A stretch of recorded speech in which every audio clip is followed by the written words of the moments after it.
This is Huck Jr., the host of In the Hut, and you're listening to the Barbecue Central Radio Network.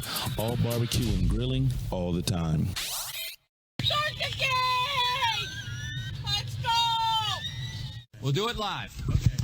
Well, do it live! I'll write it and we'll do it live! So to get that perfect barbecue, you use wood. Are you sure it's safe? Whatever. We put the lighter fluid on, strike the match, and... Oh! Should we call the fire department? That might be a good idea.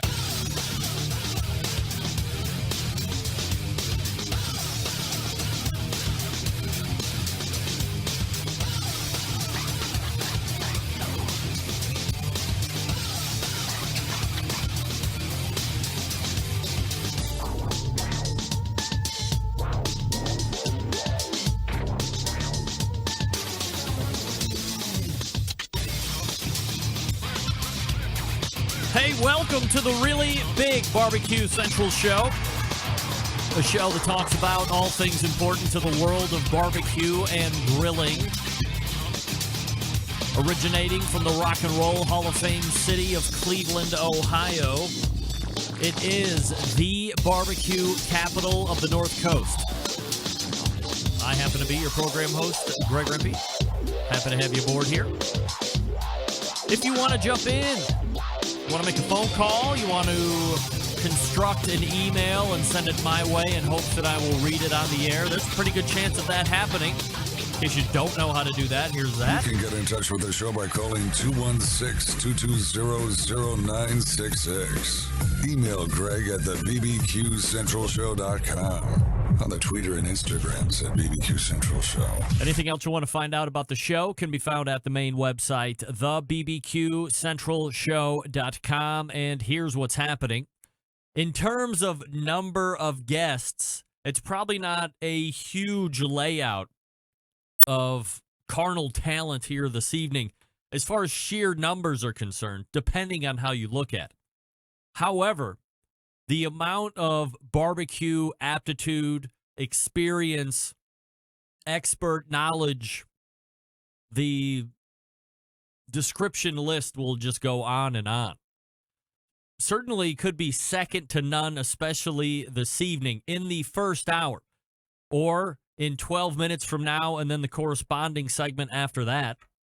I will be joined by one of the hottest names in the barbecue industry over the last handful of years.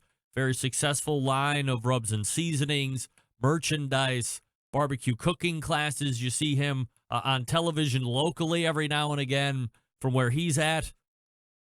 He is brand ambassador for a number of different people.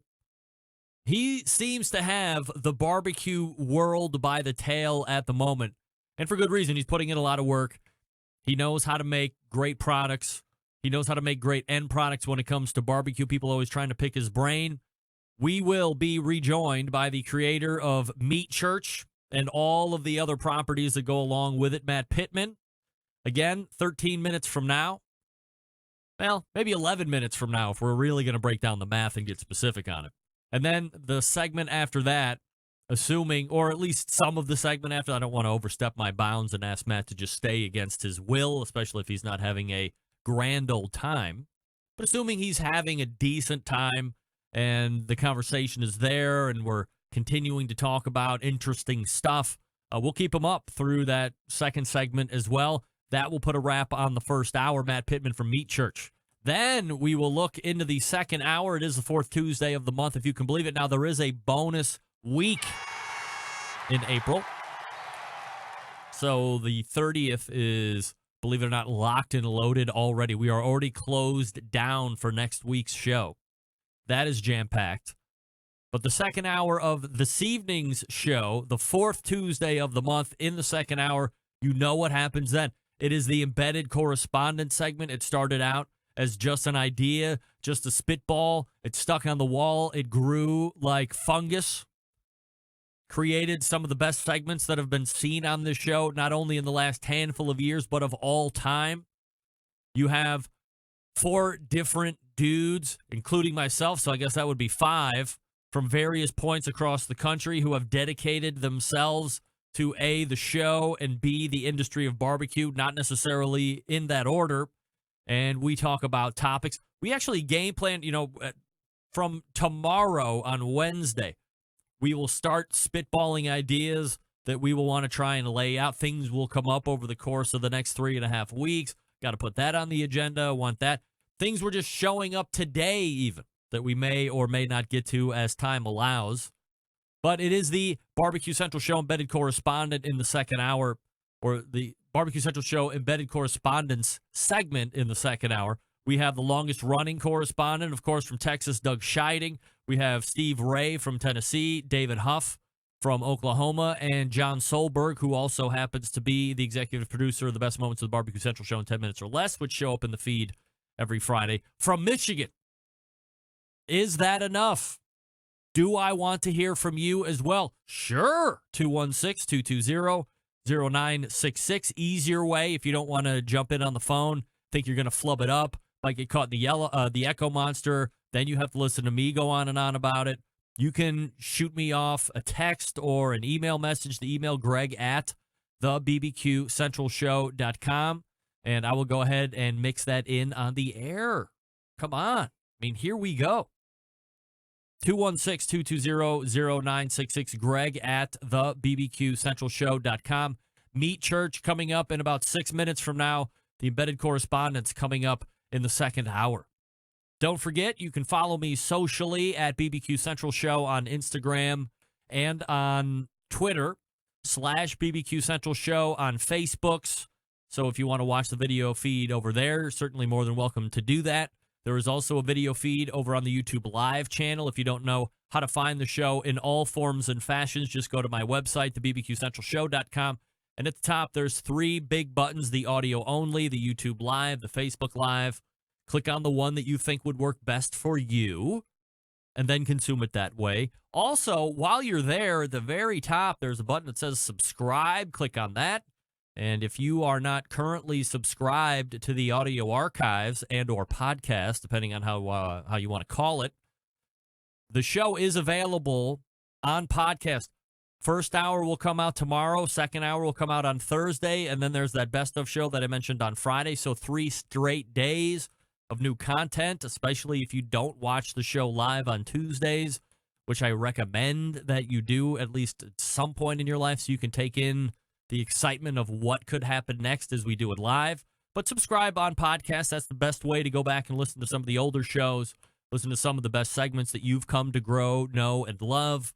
And again, it's available on all of the vast platforms that are out there as it relates to podcasting, iTunes, Google Podcasts, Stitcher, you name it.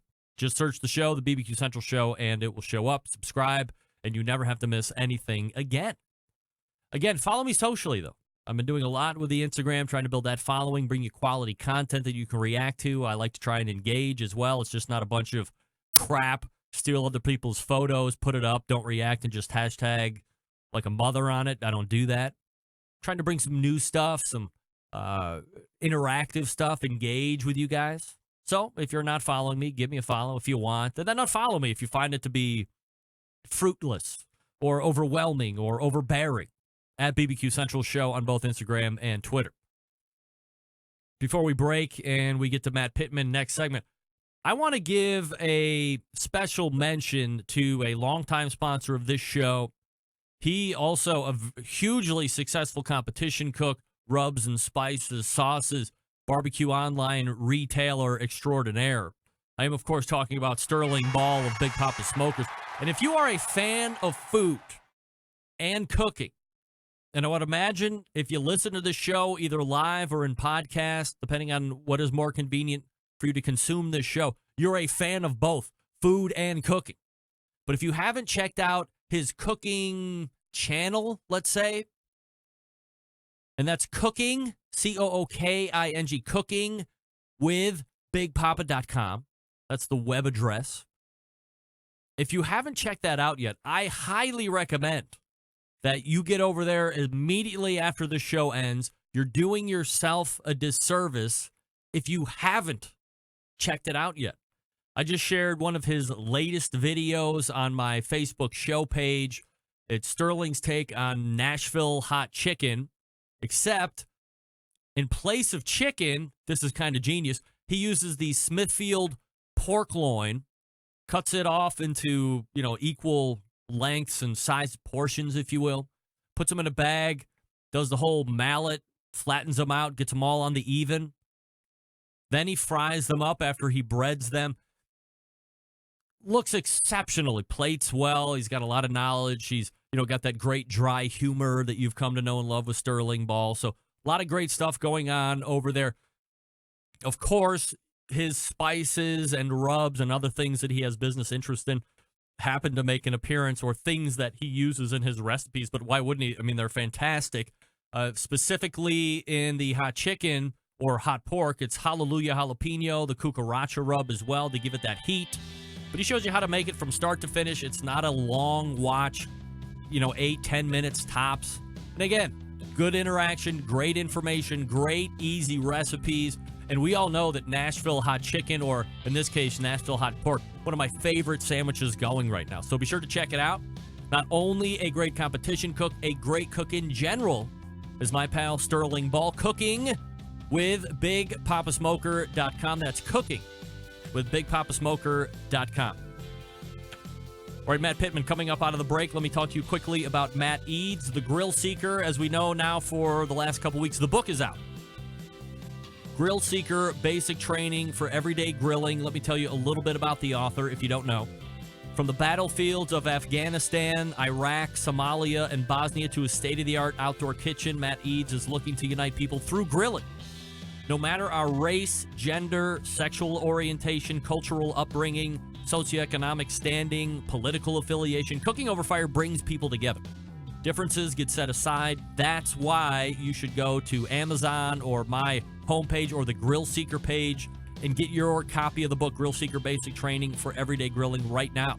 The focus of the book, to show readers that gourmet grilling doesn't have to take place only on the weekends. Forget that. With Matt's tips and tricks, you can craft amazing meals and create amazing memories for family and friends every night of the week. The memories and the camaraderie that grilling has created for Matt, dating all the way back to his teen years through his time in the Marines, fuel the desire to spread his passion for outdoor cooking. There's also the reason why he started the United by Flame movement on social media with the hashtag United by Flame. Few teasers from the book, as I've told you about here in recent weeks: grapes, grilled grapes, and roasted garlic-infused ricotta crostini, a grilled Nashville hot chicken. We were just talking about Nashville hot chicken a few minutes ago, but that was with pork. Grilled peach boats with mascarpone ice cream. How delicious does that sound? Very. Also, don't forget to join the hashtag United by Flame movement. Head over to grillseeker.com at the very top of the site above his logo. Click on the United by Flame link and then check out the page. Don't forget, you can send in a photo of you cooking in front of your grill or barbecue pit or both, or all of your cooking appliances. You can send that photo in to Matt. He'll put it on his page. Now you are official. Hashtag United by Flame movement. Get with it. As you're cooking, as you get on Instagram, as you get on Twitter, you start putting pictures out. Hashtag it, United by Flame. Let's get this ball rolling. Also, get a copy of the book, Grill Seeker, Basic Training for Everyday Grilling. You can get a copy right on my website. Click on the Grill Seeker logo. That takes you to the Amazon page, and away you go. Matt Pittman, Meat Church. Next. Stick around.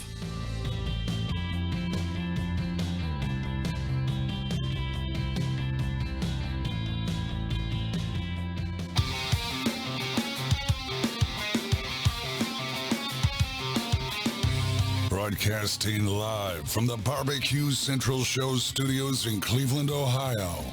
You're listening to the Barbecue Central Show. Once again, here's your host, Greg Rempe. All right, welcome back to this portion of the show, brought to you by Butcher Barbecue, makers of award-winning injections, marinades, rubs, seasonings, barbecue sauces, grilling oils. All of Butcher Barbecue products have been tested on the competition circuit as well as in the backyards worldwide. Be the pitmaster of your neighborhood. And visit ButcherBBQ.com to stock up now. Always trust your butcher. All right, my guest in the first hour, hugely successful in the line of rubs. Perhaps you've heard of Holy Gospel or Holy Cow. He also has a bunch of other merch and products to look at, giving cooking classes, other live fire stuff. So let's race to the Fogo Charcoal Hotline, and welcome back. Friend of the show, creator of Meat Church, based in Waxahachie, Texas. Ooh, I think I said that right. Matt Pittman joining me. Matt, how are you, buddy? Good. Thanks for having me. Oh, I appreciate you making time here for the show. I know very busy, right? So, first off, and Matt, I have to be honest when I ask you this question. I have spoken horse a lot over the years with various people and with varying degrees of horror and or intrigue. And I truly thought that my guy from Waxahachie would be the first person to give me real-life feedback on horse, but not to be the case. What gives? Well, hold on. I want to give you some credibility. Me? Look at this guy. Holy mo... Love it. That's like old school, too, by the way. Yeah, it's vintage. It's last year's. Do you wear that out in public? Yeah, and it gets looks. Yo, I can only imagine. Well, so what's the canned response back? I lost a bet and I got to wear it, or what? Like, hey, I ate it once. I'm a supporter, so I'm good. Did you eat horse?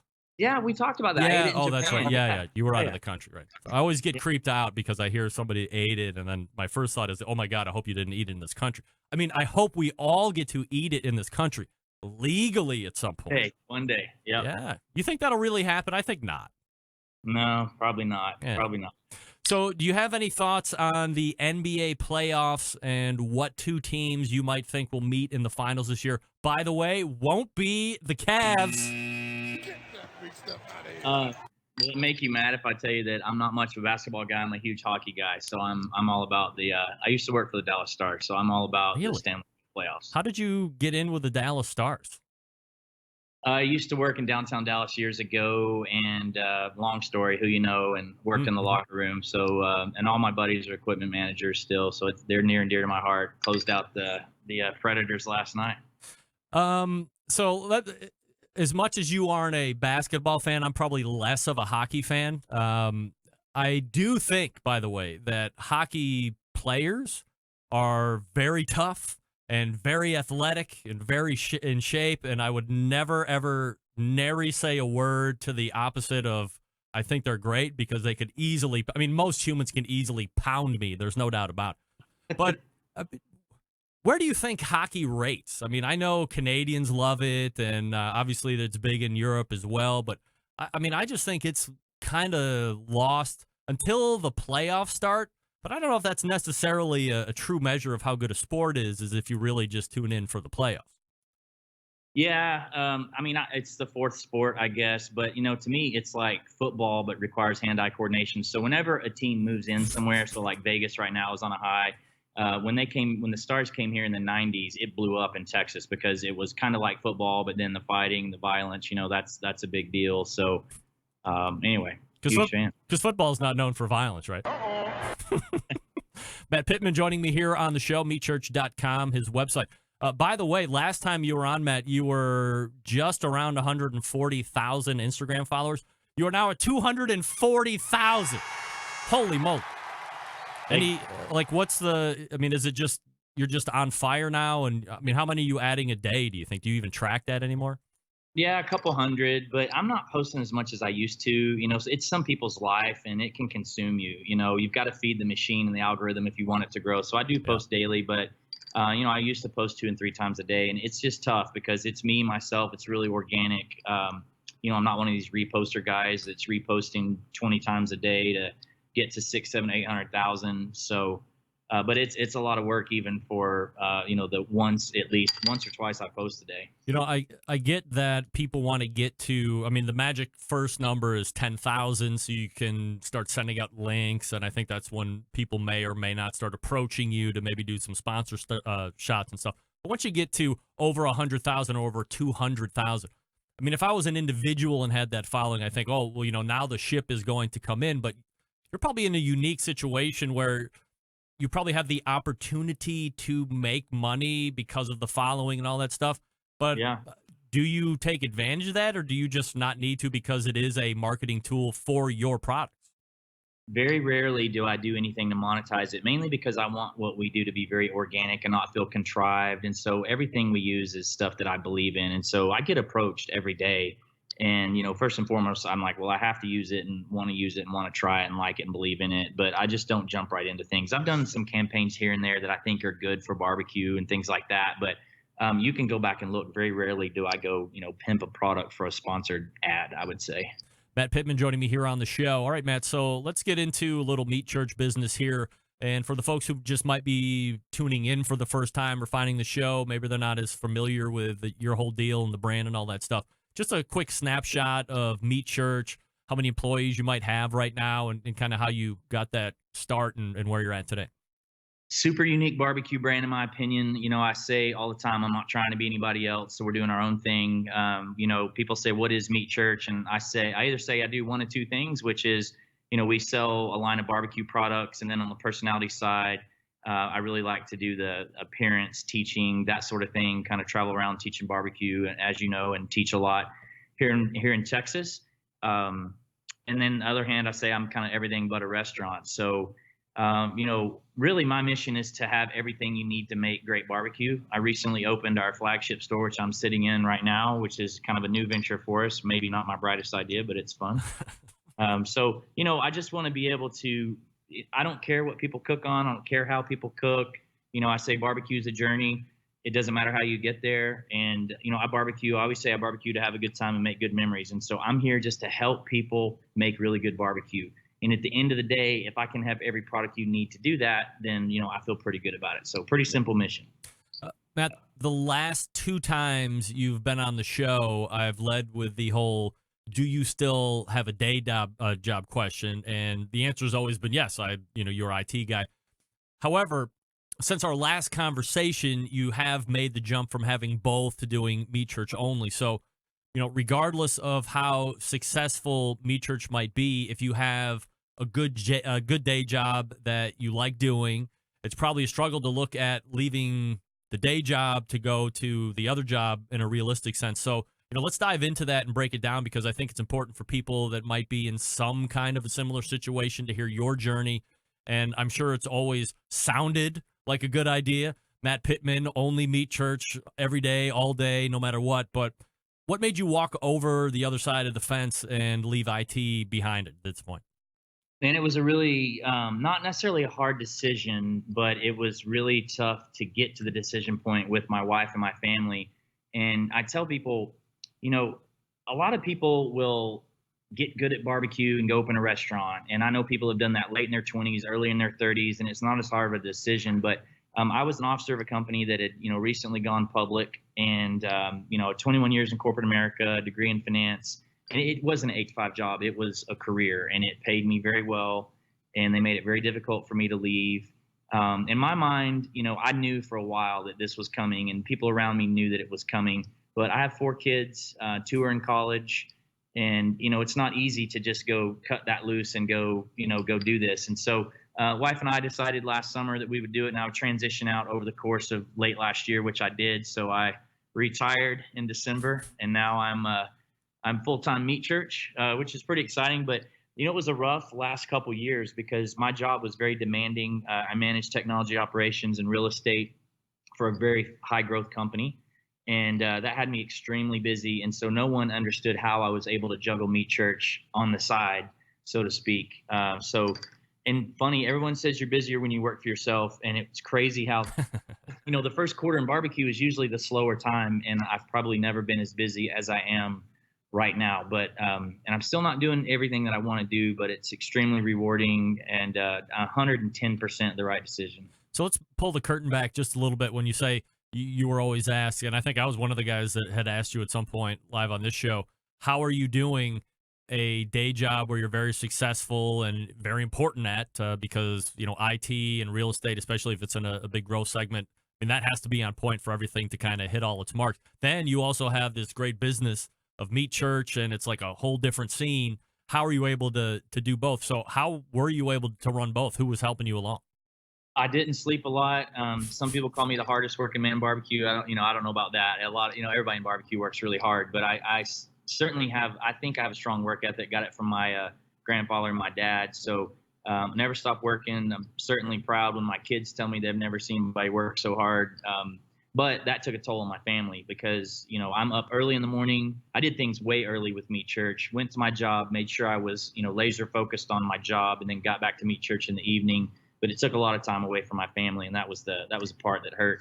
I outsourced a couple things. I mean, I kind of do most things, but just kind of had some part-time employees helping do the fulfillment, which some people still think is crazy that we're not in fulfillment or not leveraging a third-party company, but it's a full family business. So everyone employed here is in my family. And so that's a really cool story. That may not scale forever, but for now, I've got my eyes keenly on what we do on a daily basis. Quality is huge. I answer every customer service email, all the socials, me. So, it's a lot, but it's important to me right now and where we're at. And we've got a great name in the industry, and I want to keep it that way. So I'll keep doing this as long as I can do it. I've had a number of discussions that are similar to what we're talking about here. I mean, I'm kind of one of those guys, right? I have a day job. I sell Class 8 Peterbilt trucks during the day. And then over the course of 11 and 12 years, I've went from a, piece of crap show to still piece of crap show, but I have also started to generate some revenue over the course of time. I mean, yeah. If things just went to the crapper with I got fired unannounced, I showed up high one day and I got terminated, I probably generate a decent enough income to piece it together. But I'm a guy who really likes money a lot. So I don't mind being really successful at truck sales right now, which I guess anybody could be really successful at truck sales the way the industry is going right now. But, I make a pretty good chunk over there. I'm making a pretty decent chunk there. I don't really want to leave one or the other. I'm really good at one. I'm really good at the other. I'm not taking one from the other. I know that was kind of one of the concerns that you had mentioned about as well.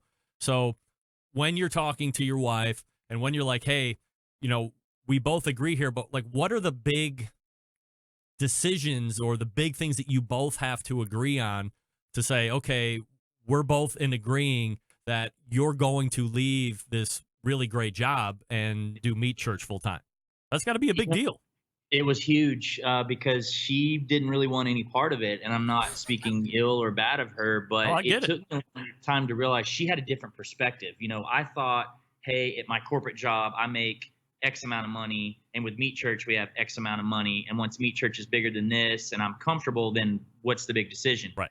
But my business is interesting. We just turned 5 years old, but within the first year, we didn't know it was going to be this, and we weren't trying to make it this. So at some point, it was a hobby when it started, and I don't know exactly at what point it officially became a business that we were really trying. But in the second year, if I look back, I thought, well, that's pretty good money. But I wondered, is this going to keep growing? And in the third year, I'm like, this is good money, but is it going to drop tomorrow? And you never know. And as I look back over, we had these complex spreadsheets where we look at our growth and things like that. And so, it took me personally a long time to finally say, no, this is a real deal. But my wife's perspective wasn't what the business Meet Church was making. It was, why would you walk away from that amazing career job? Right. Like, you can just put on your pants and go make a dang good living. We're very comfortable. Why would you leave that? And what if something happens to Meet Church? Then what? And so, I had to walk her through all the scenarios of where we're at financially, where we're at with our growth. I didn't sell her on anything. I said, look, I'm not going to say if we do this, then we'll achieve this. I said, forget that. Let's just say where we're at. Right. And she got comfortable with that finally. And I said, you just got to trust me. I wake up every day trying to provide for my family. I'm not going to, I'm an entrepreneur at heart. I'm a barbecue guy, but I'm an entrepreneur. And I said, we're going to be fine. And I've never had 1% doubt. It's still challenging. I mean, her other concern was, I get called every day to be somewhere to do something. And she said, once you don't have that job, you're going to be gone all the time. And I am gone a lot right now. And, that's a balance. It's a tough balance because they're all great opportunities. I don't like to say no, but got to keep the family happy as well. I hear from some folks that say, if you have both, you never fully commit until you leave the day job for the side piece. So as the year turns, you go fully into Meet Church. Do you feel like there is a new revival of commitment or a new level of commitment that you didn't feel before? I personally felt very committed, but it's like wholly my baby now. I wake up thinking this is even more important. But but it's very rewarding too, because like today I woke up and said, all right, I'm not going to go in. I'm going to go eat breakfast with my wife or whatever. And, I can kind of do what I want. But it's cool to be able to know that you're wholly responsible for what you're doing. And so, yeah, super, super committed. Matt Pittman joining me here on the show, talking about Meat Church and doing that full time now, meatchurch.com, the website, if you want to check it out here while we're talking. Did you leave a open door back to the corporate world in case things maybe started to go south or things weren't like panning out, or if things don't pan out, do you leave like a trail back and say, hey guys, don't forget about me, or can you not live like that? So when I approached my boss, I said, I'm not giving you my notice. I said, I just want to talk to you about my intention, and I want to build a plan together. I want to make you whole. I'll stay as long as you want me to stay. And she asked me like, how long does that seem? And I said, well, I don't know. This was in the beginning of the fall. And I said, feels like the end of the year, but I'm flexible. So I finished out a major project I was working on, did them right, I guess I would say. And so definitely the door's open, but I never had one conversation about, hey, if this doesn't work, I'm coming back, because I'm 10,000% committed. And I don't miss the corporate world. Like, everyone in the corporate world hates meetings and all that. And I had an hour commute one way. And so I definitely do not miss that. Got to take my daughter to gymnastics at 4:00 today that I would have never been able to do previously. So the door is open because it was an extremely amicable, professional transition. But hopefully I don't ever have to exercise that. And I would imagine that Meat Church revenues, I'm not looking for specific numbers, obviously, but I would imagine the revenues are able to sustain you guys as like the living, breathing Pittmans and, continue to grow on the business side as well. We've made really smart financial decisions personally. We're not out, I'm at the shop. I drove up here in a 2010 Accord with 200,000 miles on it. I'm not rocking the Meat Church Maserati quite yet. So I've tried to be extremely smart with what we do. So we try not to spend our money. We like to have good vacations, but other than that, I'm trying to be smart. So the revenue, the growth of the company has been unreal. Like last year, every month I'd look at the books and be like, geez, like what's going on? So it became easier for me last year to think that this would be good. And we're lucky. Like we have such amazing customers, and people go out and talk about us and tell their friends about us. And these classes, they sell out in like record time. So we've been extremely lucky thanks to kind of the community of people that use Meat Church. We're talking with Matt Pittman from Meat Church. Matt, can I hold you over for one more segment and we can 100%. continue to talk? All right, hold on a second here. We are talking with Matt Pittman from Meat Church. Again, the website is meatchurch.com if you want to check it out here. Some of the most popular rubs out there on the market today. Let me talk to you quickly about the Barbecue Guru, longest-running sponsor of this show. Always believing that outdoor cooking should be easy and fun, because it can be, especially with the Monolith Barbecue Guru Edition grill. By the way, if you read Forbes, great mention from Forbes on the Monolith Barbecue Guru Edition grill for being one of those, tech grills. I believe Green Mountain Grills was also mentioned in that as well. So, the Monolith, if you don't know, is a ceramic cooker. It's the world's first temperature-controlled smoker with a built-in power draft fan. So what does that mean? It means if you already have a Barbecue Guru temperature controller, you don't have to get a fan. You buy this cooker, everything is integrated. Plus, it's got all the accessories that you could ever imagine. You don't have to go buy the cooker and now buy $1,000 worth of accessories. Nothing like that. Everything's included, plus the draft fan. So if you have a controller, hook it up to the fan, and away you go. If you want to upgrade that technology, you can certainly do that over at the website. Easily choose your cooking time and temperature. Let the Monolith do the work of a sous chef or a barbecue pit master. And with minimal effort, you now have oven-like precision at the grill. You can serve the tastiest, juiciest meals each and every time. That's called consistency where I come from. The website, bbqguru.com. That's bbqguru.com, or give them a call at 800-288-GURU. That's 800-288-GURU. Barbecue Guru continues to be a breakthrough in barbecue technology. And again, check them out in the Forbes magazine article that just came out today. Congratulations to Barbecue Bob Trudnak and everybody out there in Warminster, Pennsylvania. We are back with Meat Church right after this. Stick around. We'll be right back.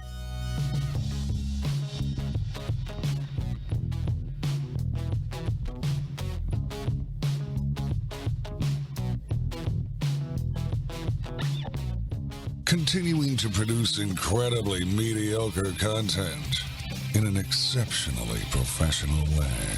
You're listening and watching the Barbecue Central Show. Once again, here's your host, Greg Rempe. And this portion of the show being brought to you by cookinpellets.com, your number one source for quality wood pellets for all your pellet-driven cookers. You visit cookinpellets.com. That's COOKIN, cookinpellets.com for more information or purchase. If you would like to, you can buy from Amazon.com as well. Don't forget to download their free app. Alert you to great shipping deals as well. Great flavors, too, not just your run-of-the-mill crap. Matt Pittman joining me. Thanks for hanging with me through the break there, Matt. So let's talk a little bit about the products that are out there right now. Certainly the old standbys continuing to do. Is there a product right now that is, I don't want to say head and shoulders above the rest, but is there one that is shining right now amongst all the others? Yeah, so our Holy Cow our Holy Cow's been the flagship for a long time, but Holy Gospel was a limited edition thing I put together 2 summers ago, a mashup of our Holy Cow and our Gospel all-purpose, and we ran it for limited time, and a lot of comp cooks came back and said, "You got to keep that." And so the Gospel was our true all-purpose, but Holy Gospel is a little more peppery version of it, and it's become the even better all-purpose, and it truly is good on pork, chicken, and steak. And so, guys come in here and they go, "Man, Holy Cow's a little peppery from my wife," and I go, "Put Holy Gospel on it." Or my buddy Jack Arnold, who you've had on, he only puts that on all his, Snake River stuff he cooks. And so Holy Gospel is like good on anything, and it's just, I can't keep it. And so we're selling it in these, huge boxes for people, and that's the number one thing on the shelf. So when people want a sample, I say, "Here, try this." So that thing is on fire. And we've, now sitting here in the store, I'm looking up at our wall, and I don't know a lot of barbecue brands that are running 14 T-shirts and 25 hats at once. So most of it's on meatchurch.com. There's a few of them that are being shot right now that aren't out. You can only get in here. I'm a little out of control on the merch game right now, but running 25 hats at once is kind of crazy. But I've always tried to be a little more of a lifestyle brand, and we've got some really cool stuff right now. So I'm pretty pumped with our merch lineup. When does too many options become too many options? It's a good question. So early on in the rub, when we were just purely seasoning, I said, I'm not trying to be all things to all people. I'm not going to have a blackened seasoning or whatever. So we may do some stuff that we kind of roll in, roll out like the McRib. So, I don't know. But the thing about the store that's different, we got more storage space, and, obviously we sell online and that's what fuels our business. But I thought, I've got more room in here. I've got this gorgeous wall, so you can kind of see the shiplap behind me. This wood is 100 years old. Wow. On the other wall, it's darker, and all the shirts are displayed. Someone they point to a shirt and say, "Hey, I want that in X size," and we go in the back and get it. So I thought, what, I'm going to deck this place out in a ton of merch. It'll sell eventually. So some of this is kind of a test, we'll see what doesn't go well. But I sat in here and reordered at the beginning of last week and was kind of shocked that I had to reorder at least half of my shirts. So it's doing really well. Do you have a partner or a shirt manufacturer that's like in town, or are you using somebody across the internet? I've got a couple. So I've got 2 shirt partners and 3 hat companies, one of which is myself. I'm not really a hat company, but I do some of it direct. So all the creative, and I've said this before, all the creative for Meat Church comes from me. The names, the illustrations, the art. So usually I don't have the ability to actually illustrate it. Someone has to do that for me. But there are some shirts. One of my companies does come up with some ideas, and I make some tweaks. But most of it kind of comes from me. So all of them are in Texas except one is out of state. Is the Shih Tzu not? Is that your deal? No, I bought that shirt at Five Below. That shirt's epic. Five Below. Oh, that's where everything great is, in Five Below, no doubt about it. The other rub that I wanted to ask you about is the honey bacon rub. So that started out as limited edition, but I have yet to see it get yanked. Yeah, it did, and then we brought it back. So we ran that in August, and it truly was going to be a limited edition because people thought we were joking with Holy Gospel. And we did pull it in October, and then we actually ended up bringing it back at Black Friday. Same thing due to customer demand. And so we already have a bacon rub, and it sells way more They're in bacon rub. So we thought about sunsetting the bacon rub, but there's people that buy it in bulk for other product. There's a guy that makes deep fried peanuts and he buys it 100 pounds at a time. And so we still have it now, but that may be one that we kind of let go away for a while potentially. Do you have a percentage of how many food purveyors or restaurants are buying your stuff versus just the backyard folks? Yeah, no, I don't know what the percentage is, but there are pretty solid amount of restaurants around the country that use us. Some give us menu play, some don't. There's some that use us in products, like I mentioned with the peanuts. But I mean, we've got quite a few restaurants, and they're not barbecue. Well, there are barbecue restaurants, but there are high-end steak restaurants that use our stuff. There's a very well-known pizza establishment here in Dallas-Fort Worth that does. So that's kind of cool to go in somewhere and see your name on a menu. Matt Pittman joining me here on the show. Quickly looking through the Instagram stuff here and see if there's anything that I want to throw out at you. Do you want to take some of these questions real quick and see what we come up with? And you still want to hit me with a restaurant thing, you can, but that's your call. Oh, yeah. Okay. So we already answered the honey bacon rub. Wrap or no wrap for brisket? Foil and or peach paper? Yeah, in Texas, you wrap with butcher paper. I taught a class this past weekend, and I always tell the difference. I always say, look, there's multiple ways on this to go on this journey, and I talk about the pros and cons of foil and paper. But for me personally, it's always paper. Is there a meat heaven? I think I'm sitting in it. Yeah, right. What's the secret to your silky hair? Well, a lot of conditioner. So I've already washed it twice today. Washed it just before I ran up here to the shop to take this. So it's a little shorter than it used to be, but I can't let people down. Who was your first mentor starting out in the business? Jamie Gear, Jambo Pits. I had a Jambo right off the bat, and when I was on Barbecue Pit Masters, Jamie took me to his restaurant and let me cook for an entire day, no holds barred. Guys won a bunch of episodes and is an amazing cook. So I always tell people that Jamie's my mentor. Outside of barbecue meats, what are your favorite sides? Favorite sides outside of barbecue meats? Yeah. Oh man, I mean, geez. So we're running this potato salad right now. It's like a loaded baked potato that has a bunch of sour cream in it that it's way better than the barbecue. So that's probably my favorite. But jalapeno poppers, most time I barbecue, I make jalapeno poppers and I put either our honey hog or our D's nuts in the cream cheese of the jalapenos before I wrap it with bacon, and that can't be beat. No doubt. Matt Pittman breaking it down here from Meat Church, meatchurch.com, the website. Matt, let me ask you about time constraints. So as things continue to grow, as you said, you're kind of getting pulled in all directions. You're out of town here or there. You're away from home, whether that means Texas happens to be a pretty huge state anyway, so you could be in state and way out of town anyway. What kind of time demands are you contending with? Like, are you getting approached by people to say, hey, let's go into business together, or we got this great opportunity we'd love for you to kind of buy into or take a look at or just cook for? Like, what kind of cool opportunities might be getting presented to you because of the success of Meat Church? I will say that that's probably my biggest problem. Every day, I get emails on really cool opportunities. I got a guy emailed me yesterday about wanting to put an event together, and I'm fully booked through, I don't know, midsummer with some fall stuff booked as well. Like with my classes, I try not to book in the fall. I only book a month or two out because of the family. Like, I'm not a company of 100 people. And, I tell people, sometimes people create a business, they get a pile of money, they get a big staff. That's not what we've done. We're running this out of, our personal money. So we're running it on a shoestring. So that stresses me out, or it spreads me extremely thin.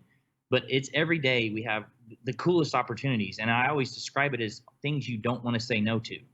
So Yeti calls and says, hey, can you come down and do this event? Well, heck yeah, right? You want to go do stuff for Yeti. Next thing you know, the calendar is exploding. I mean, right now I'm fortunate enough to be, partnered with Traeger, Miller Lite, Yeti. And so these are huge household name brands. And so when Miller Lite calls, of course I'm going to go do something. So, there's good and bad with all of it. I'm not complaining, but Miller Lite calls and says, hey, come cook the Houston Rodeo. And, there's a gajillion year wait to get in Houston. And next thing you know, Meat Church is there with Miller Lite, finaling and brisket. So they're good problems to have, but it's very hard to balance, I guess I would say, given our growth right now. Is the store a big challenge too? I mean, going into a brick and mortar, you got to be there. I would assume that the people that are frequenting there probably want a chance to see the meet church guys. So there's probably a certain pressure on you to show up and be there.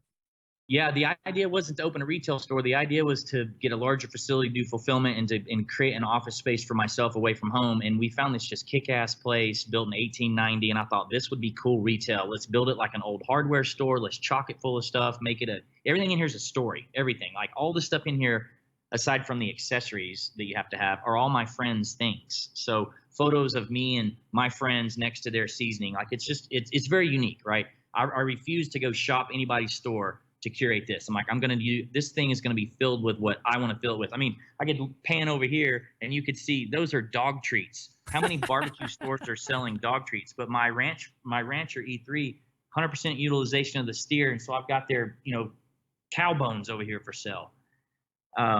So anyway, but yes, getting this store ready has made me extremely busy. And man, every time I'm in here, I teach about 100 people to cook a brisket.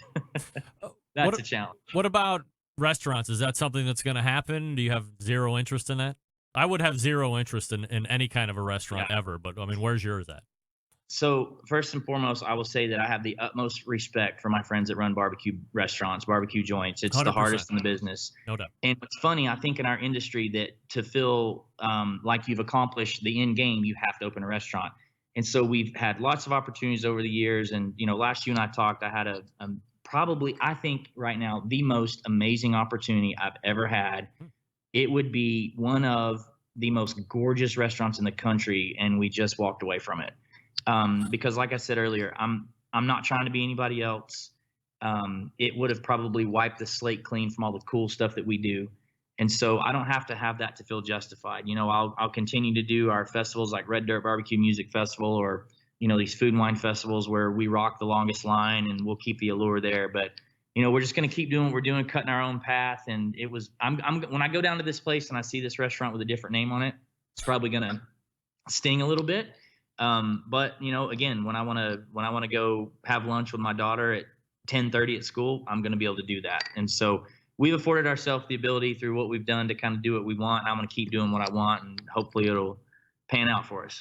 Let's switch gears here real quick. We had talked very quickly about brisket, but I do want to hit a little bit on beef ribs, since we are coming into a grilling season. If folks, bring them out and then put them away at some point during the course of the year.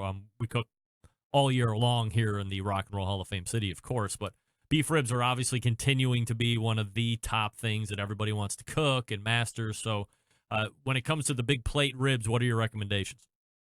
So they're really pretty simple, and I think people overthink it a little bit, but I have a recipe on meatchurch.com for it if people want to refer back to that.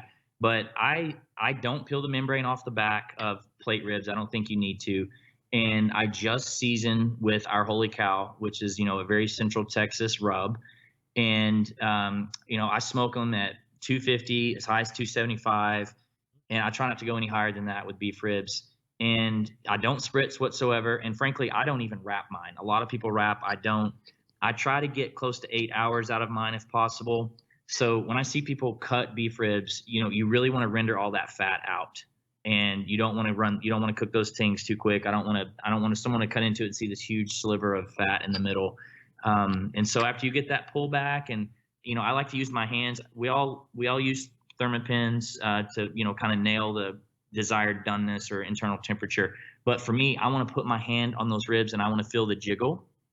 And I would say that I take them a little further than a brisket personally. So if we're using numbers, if a brisket is done at 203, then my beef ribs are a little higher than that. So I want those things beyond probe tender and just jiggly like Jell-O. So, I mean, how simple does it get if you just put them on the pit, smoke them, don't spritz them, don't wrap them? You can wrap near the end if you want to, but I don't think you have to. And you said you're shooting in that 7-8 hour range at 275? For plate ribs, for the 3-bone short plate ribs, I try to get 7 to 8 hours.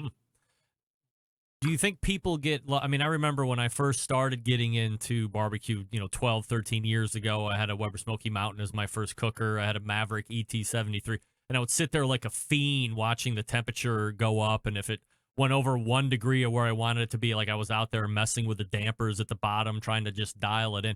And then over time, obviously I learned that it doesn't have to be like that. You don't have to be that crazy dude. Do you think with the continuance and evolution of technology that people become way too concerned with temperature and not feel and how does it look and all the other aesthetics?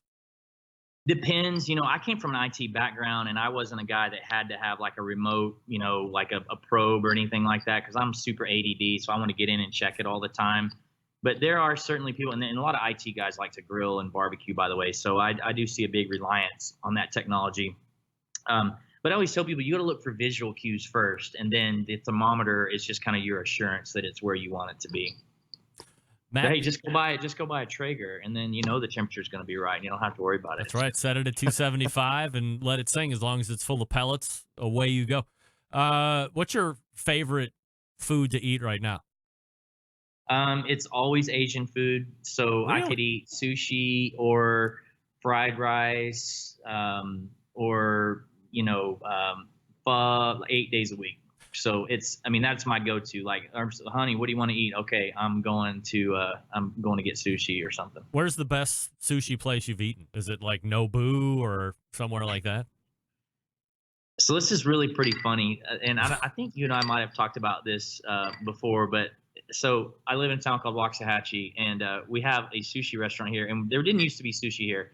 And when it opened, I was like, not the one I'm talking about, but just a sushi restaurant opened. I said, sushi and Waxahachie don't belong in the same sentence. I mean, it's kind of a country town, but we have the most amazing sushi restaurant, Ohana, here that we go to nonstop. It's super good. So, and I can tell now I go in on Friday night and it's jammed. So my spot has been figured out. Do you like cucumber in your sushi? I hate it. No. You don't, like it? cucumber. Oh, No. my man. I tell you what, man, you go through some of those menus with all the rolls and stuff, man, 85 to 90% of them got that cucumber jammed up in there, man. I hate that. And I always feel like a schmuck. I don't see a lot of that here. Maybe that's Look, is that a come down and Cleveland thing? hang out. You won't have to deal with a cucumber. Yeah, maybe that's just a Cleveland thing now that I'm thinking about it. I don't know. Man. All right, well, then that's just more motivation to get back down to Texas. Yep. In the meantime, you hit up mechurch.com, see what's happening over there. Check out classes. As Matt had mentioned, he's also partnering with Yeti and Traeger and Miller Lite. If you guys like to drink beer, Miller Lite's kind of a name brand you've heard of before. And from time to time, he shows up right here on this show and breaks it all down for us. Matt, really appreciate the time tonight, my friend. Thanks so much. Thanks so much for having me. You got it. There he is. Matt Pittman. A superstar of barbecue right now, and a businessman of barbecue appearing on the Fogo Charcoal hotline, fogocharcoal.com. If you are just tuning in this evening and you're not familiar with Matt, please go ahead and check him out. Again, at mechurch.com. Yeah. All right. The beef rib advice. I know many of you are like, oh, give me the beef rib advice. You're all probably like, that was really easy beef rib advice. Yeah, baby. Sometimes it doesn't have to be 10 minutes of this and 4 hours of that and foil this and change your pellets out and throw bigger sticks in and wait until it gets to this temperature. 275 for the plate ribs. Holy cow, rub, his, or I guess whatever rub you like that goes on beef. Get that cooker fired up to 275, run it 8 hours, no foiling, no spritzing, no nothing. Feel it for the jigger. So he said 203. I think I've always heard 206 as well, or I've heard 206 as well as a done temperature. Check it out. Try those plate ribs recipe from Mr. Matt Pittman. Now, you can also head over to BigPapaSmokers.com and buy all your barbecue items that you need. Their curated selection of only the best outdoor cooking and grilling supplies get you on the path to better barbecue results in no time. Everything at BigPapaSmokers.com has been Pitmaster approved by Sterling Big Papa Ball himself. We mentioned him here at the top of the show. They have these great seasonings like Sweet Money, Cattle Prod, Cash Cow, all proven winners on the competition circuit. More importantly, in the backyard. I use them all the time. Big Papa Smokers offers 13 perfectly balanced flavors to transform ordinary meals into extraordinary. Whether you're cooking to impress judges or grilling for your family, Big Papa Smokers' award-winning rubs and seasonings just don't disappoint. They've also partnered with Steph Franklin over at Simply Marvelous Barbecue to form the West Coast offense. If you are in the competition scene, you know all about it. They also own Granny's Barbecue Sauce. If you're looking for a great new go-to barbecue sauce that will please everyone, Granny's traditional yet powerful flavor reminds us why we fell in love with barbecue in the first place. Now, rub sauces, all great. How about cookers? You betcha. Some of the best charcoal, pellet, and wood cookers on the market today. If you're looking for that versatile smoker that's easy to use, check out the Mac 2-Star General Pellet Grill. Big Papa's the exclusive Mac dealer, even offers special packages that nobody else can do. Not a fan of pellet smokers? No problem. Take a look at the old Hickory Ace BP. It's the only charcoal smoker that Big Papa trusts on his competition trailer. If you're a backyard barbecue enthusiast looking for a durable and versatile grill that will last forever, the M Grill from Texas is just what you need. They're built like tanks. Come on, you know you can find it all over there. BigPapaSmokers.com. Questions, call them. 877-828-0727. That's 877-828-0727.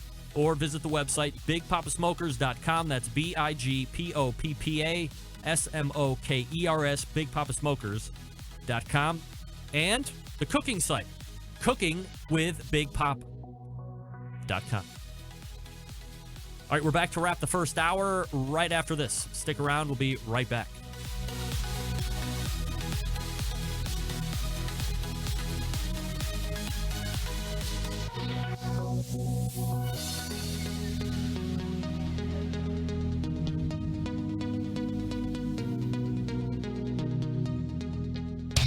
Big name interviews, advice on cooking brisket and ribs, and the only host willing to share his honest opinion on all things important in the world of barbecue. It's the Barbecue Central Show.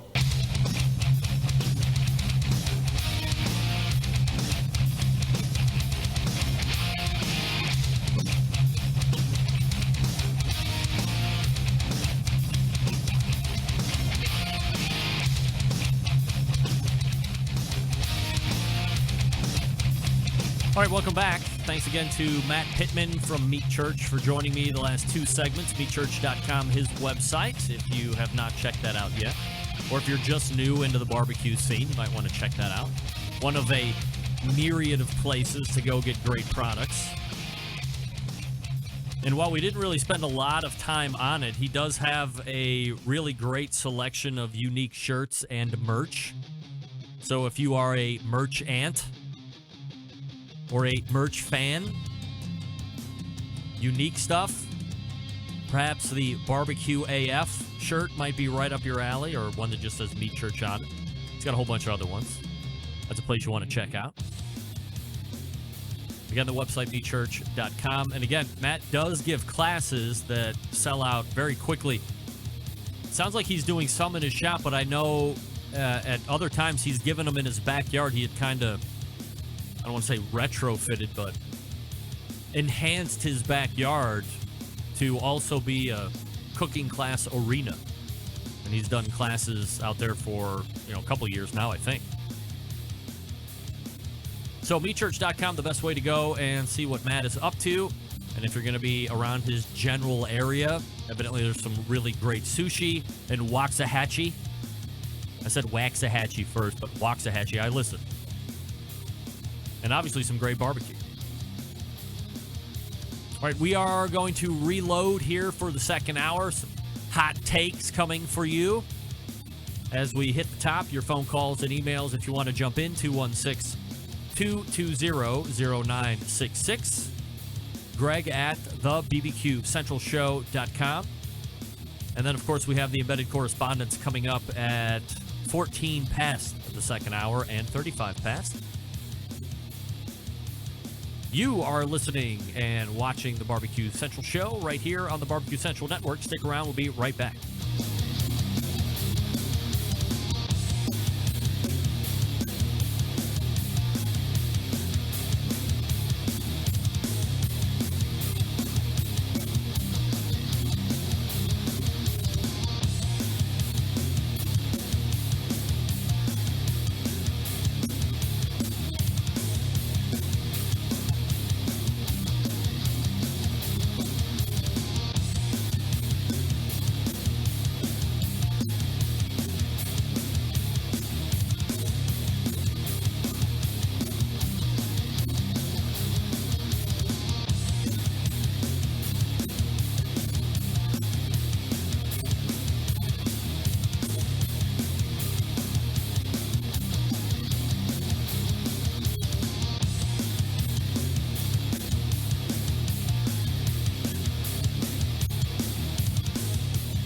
This is Rennie Knopf with Championship BBQ.TV, and you're listening to the Barbecue Central Show. Happy to have you aboard here for the really big barbecue show. Boing. We cook because we have to, and we grill because we want to. Hit me! Fine, how's it going? You have a great show. I'm a big fan. Boing. So what seems to be the problem here? This man looks like he's dead, and he's in the crackle. Charbono! It's all about the Charbono, dude! Succulent fish. What? He ate sushi for wieners. Oh, listen, Lavernius, shut your face. I'm shaking like a dog shit peach seeds. We have top men working on it right now. Top men. And just like that, we are into the second hour. Welcome aboard to the Barbecue Central Show. Here in this space, we talk about live fire events that happen over the course of the week, month, year, late-breaking events, because we have things that sound like this. A Barbecue Central Show exclusive stuff. Something exclusive happens, we can just break right into the show. All right, I teased it that we might be giving something away. If you are interested in getting your hands on this new book from Jamie Purviance, Weber's cookbook master, Weber's Ultimate Grilling, a step-by-step guide to barbecue genius. 125 recipes, 200 techniques and tips, 750 photos like these and that and these ribeyes. If you want your copy, just call in. I'm going to ask you a question about Matt Pittman, and you can have this sweet new, just released book, Weber's Ultimate Grilling by Jamie Purviance, who will be on the show next week? Week after, maybe? Well, I guess I could go to the old calendar, see where we're at. Next week, Jason Morse, Ace Hardware's chief barbecue dude. Max Good will make a return. Sarah Ray Lewis from Stanley Thermos will be in for the first time. And sponsor of the show and releasing some new product information, Ted Conrad of Fireboard. That's next week. We are loaded. Loaded. So that's what's happening. Coming up next week. Well, I closed the damn thing there, and I forgot to see when Jamie was going to be. Sorry. These are things that happen over the course of a show, a live show. You never know what's going to happen. All right, caller, who is this? This is Joe. Joe Mama? That's me. Joe, would you like to try and win Weber's Ultimate Grilling book by Jamie Purviance? Why, yes, I would. All right, I'm going to ask you a question about Matt Pittman, and all you have to do is answer it correctly. Are you ready? Yes, I am. All right. All right, Joe. We'll do it live. Oh, jeez. When I was talking with Matt Pittman last hour, he mentioned his favorite sushi restaurant. What is it? Oh, God, I'm a loser. I don't know. You don't know? I don't remember. He just said he loves sushi and Chinese food. Come on. Do you know how much this book retails for? $800. $800. Said Otani. Come on. I wasn't even paying attention, and I remember that. All you have to do is call in, and Weber's Ultimate Grilling book for you, a step-by-step guide to barbecue genius. All right, 216-220-0966. Don't forget, you can, still to come on this show this evening, the Barbecue Central Show Embedded Correspondents segment. Don't forget, you can follow me socially at BBQ Central Show on Instagram and Twitter /BBQ Central Show on Facebook, which is where some of you might be watching right now. Coming up on the best moments of the BBQ Central Show in 10 minutes or less this Friday, a doubleheader with normal third Tuesday of the month guest and Barbecue Hall of Fame. And I got to remember to pause that. I mean, that is so classless of me. Barbecue Hall of Famer Steven Reichlin. We take you back to 2013, where Steven and I went over lighter fluid, how to properly host a party at your place, and his thoughts on social media back then. So I had a call coming in. All right, I got a call. So tune in and subscribe to the feed, and you will hear Steven Reichlin on Friday. Jeez, oh, Pete. Like, nobody will give me 1 second here. Go ahead, caller. Who's this? Joe Lon Chin. Joe Lon Chin? Yes, absolutely. Also known as Belly Rub Barbecue on Instagram. Belly Rub Barbecue. All right. All right, Joe, are you ready to try and win this Weber's Ultimate Grilling Guide? Yes, sir. Big Weber fan. Big Weber fan. Who is? All right, here we go. Last hour, Joe, from Belly Rub Barbecue? Yep. Belly Rub Barbecue. I was talking with Meat Church's Matt Pittman. What's the name of the city he lives in Texas? Kugli. Is that your final answer? What? Wachachusi? Wachachusi. Is that your final answer? Yes. All right, we'll lock you in. Looking for Waxahachie. No. That is... It's Waxahachie. Waxahachie. So close. So close. Well, we thank you for playing. We thank you for playing. Waxahachie. Waxahachie.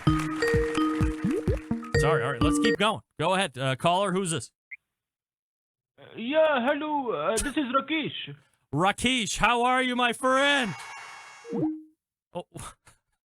Wait, that wasn't a real call? Are you kidding? Waxahachie, not Waxahachie.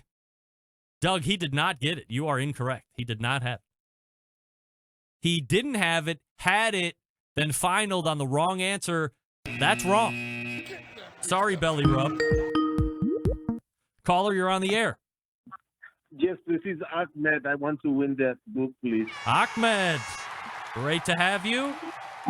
Oh, thank you, sir. All right, here we go. Ahmed, I was talking with Meat Church, Matt Pittman, last hour. Yes. Can you tell me what temperature he said to run the cooker at in order to cook proper beef ribs?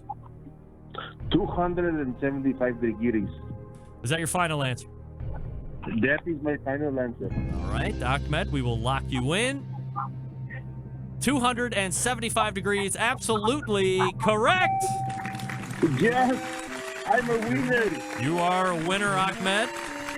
So all you have to do is send me your shipping information to the email address greg@thebbqcentralshow.com, and in the subject line put book winner, and I will send this very book right out to you, all right?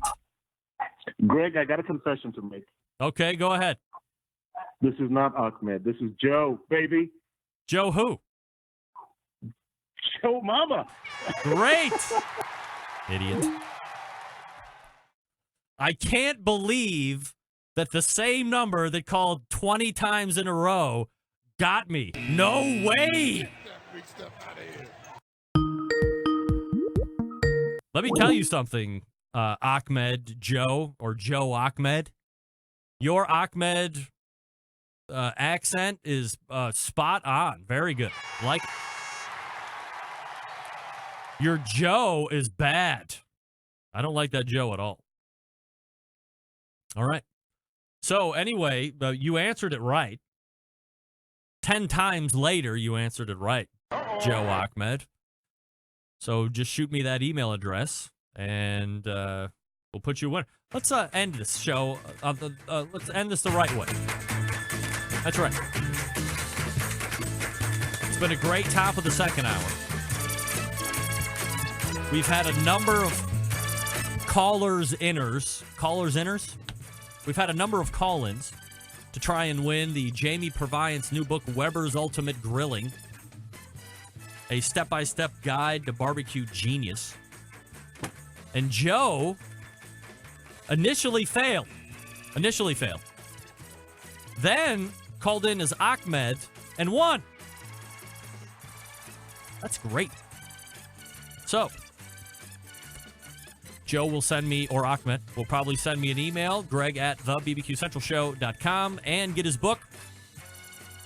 For everybody here at winning a Matt Pittman contest, I say adieu.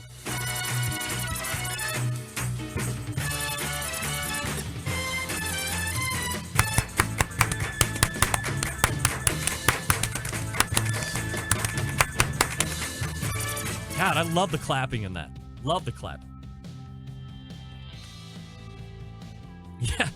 Yes, John, twice punked. I couldn't possibly have figured out that the same number with caller ID was calling in repeatedly, and somehow the names were different. How could that happen? Shame on me. Let me talk to you quickly about Southside Market and barbecue. Attention, anyone who loves sausage and barbecue. Damn it. Established in 1882, Southside is the oldest barbecue joint in Texas and has been owned and operated by the same family for 3 generations. Famous for the original beef sausage, coarse ground in natural pork casings. The authentic Central Texas barbecue is made there as well, like the briskets and the ribs. All meats, including the prime briskets, are smoked low and slow for many hours over Texas post oak wood. They ship nationwide via the online store, southsidemarket.com, and they ship fresh and smoked sausages nationwide. Shipping customers can choose to order now and ship later, include a custom gift note, and mail to multiple addresses without additional charges. Especially great with Mother's Day coming up here in a few short weeks. All shipped items are vacuum sealed to ensure freshness and ease of preparation for the customer. Shipped with dry ice to ensure complete freshness upon arrival. All meats processed in the on-site USDA inspected facility. On-site meat markets for fresh and smoked products. Custom orders are welcome too. 2 restaurants to eat at and try: Elgin, Texas since 1882. Bastrop, Texas since 2014. Grocery distribution through Texas and many surrounding states. Here's the great thing. Go to southsidemarket.com. Do all of your shopping there. Stock the cart. And then at checkout, use code BBQ Central, one word lowercase, BBQ Central, and take 10% off the entire online order. Good for podcasters and live listeners only. That's code BBQ Central, BBQ CENTRAL at checkout. Save 10% off the entire order. Not just the first time, but every time you order. So get there, do it early, do it often, save 10%. That adds up very quick. The embedded correspondents out of the break. Stick around. We'll be right back.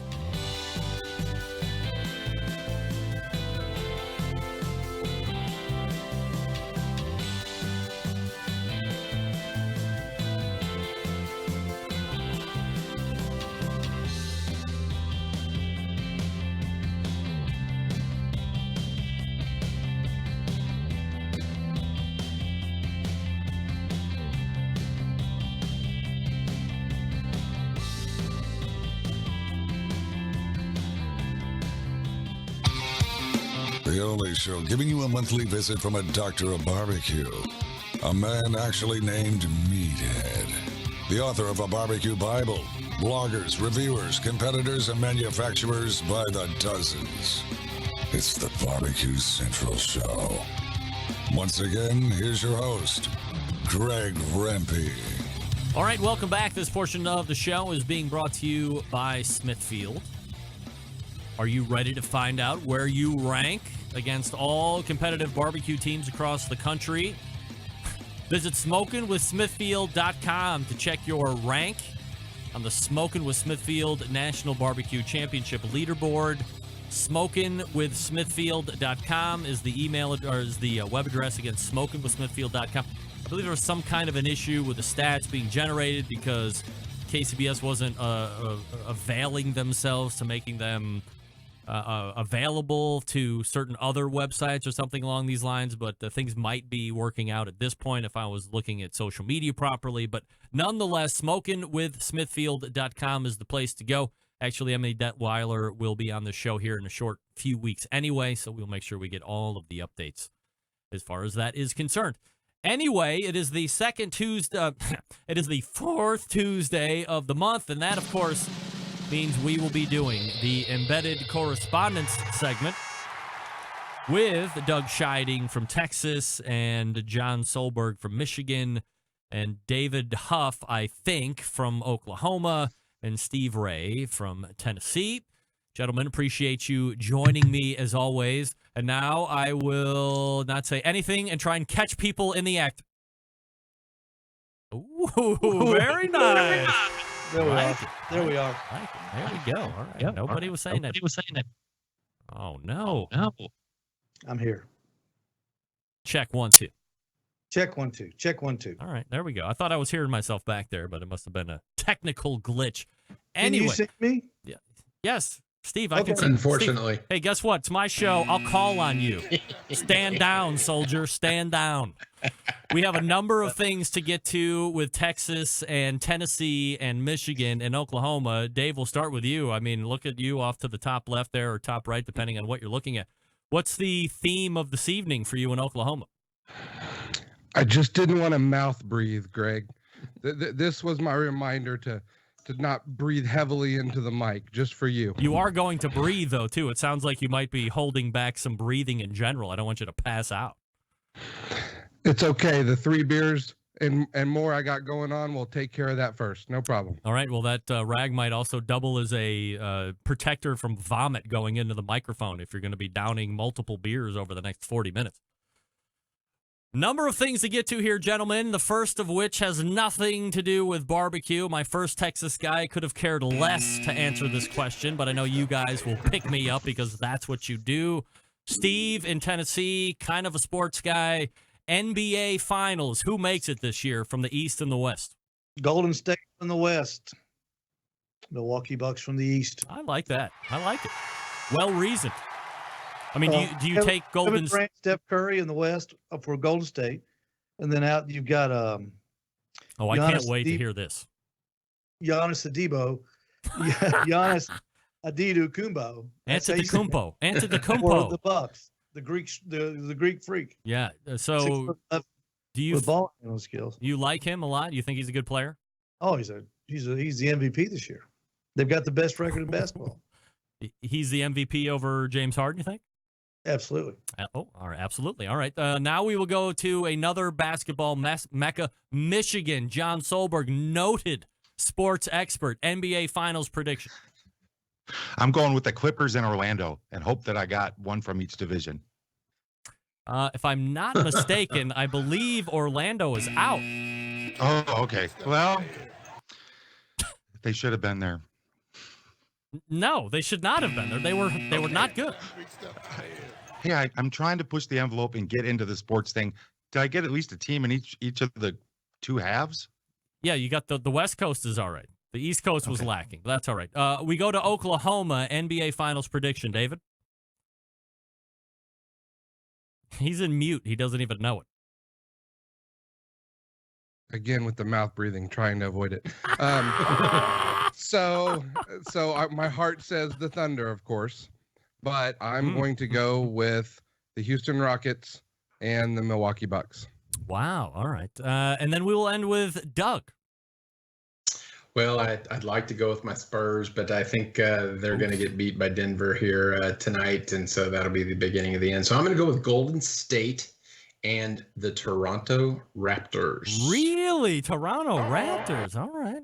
I see. Kawhi Leonard, formerly a Spur. Sure. Love to hate. He's the quiet assassin. He'll take him down. I'm going because you got to in order to be the man, you have to beat the man. Golden State coming out of the West. I mean, I understand Houston is a strong team. James Harden, I think, is a very strong contender at repeating his MVP, although Steve thinks that Antetokounmpo is going to be the MVP this year. I think that he will be in the running as a strong repeat. I don't even remember the last time somebody repeated as league MVP, but the way he is playing right now is unbelievable. But I think it's going to be Golden State and whoever said it as well. I'm going to agree with Steve. It's Golden State and Milwaukee. Absolutely. All day long. No doubt about it. Good job. John Solberg, now that I'm switching gears, is in the midst of a project that I have become extremely fascinated with. If you know John, you know he is somebody who, some people like to rescue kittens in boxes on the side of the road. Some people like to help feed the homeless. John likes to find cookers that have been neglected or left out into the ages and ages of rain and weather systems and so forth. But he knows he has found some kind of a pearl or a jewel, but it's just kind of trashed. And he likes to rehab pieces of crap and turn them back into the sparkling gems of whence they were. And he is now in the middle of a project that has caught my attention keenly. And John, I would like you to walk us through exactly what you found, how you found it, and the process you are restoring it through. It's very unique. It is pretty unique. Yeah. I found an original 1947 cooking kettle that was manufactured by the Cooking Tools Company in Tulsa, Oklahoma for about 6 years. This grill is still manufactured today, but it is on its third owner. They're pretty rare. It is a cast iron cauldron with call it a rotisserie ring on top and then a lid. It is 108 pounds of cast iron. Meathead had said in an article it was the precursor to the Weber kettle. It just didn't survive because technology improved. So it's 108 pounds of cast iron in 3 pieces, plus the grates, all original.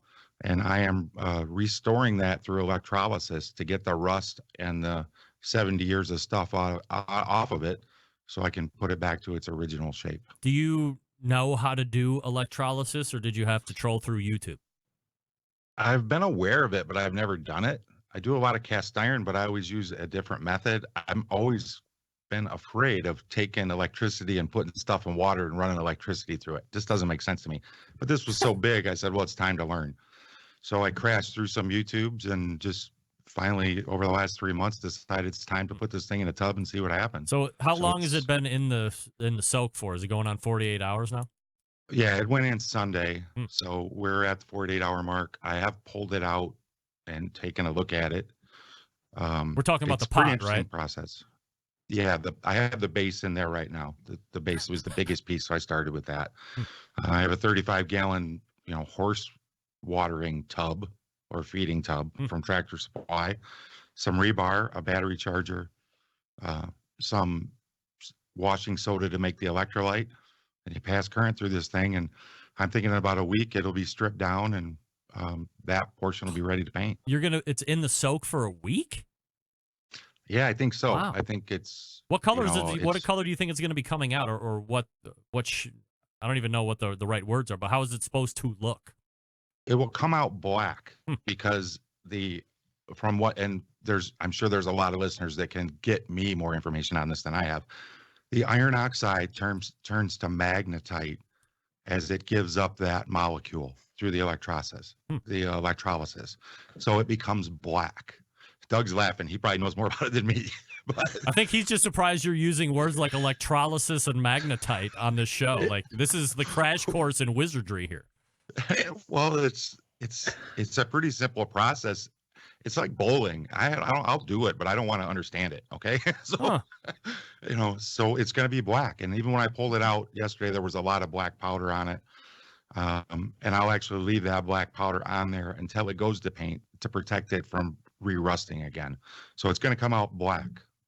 And then once that black powder is scrubbed off, it should have a gray appearance like a clean piece of cast iron would after you get ready to season it after a restore. So how much more time do you have after the week of bath before you will have it like all together in John Solberg shape?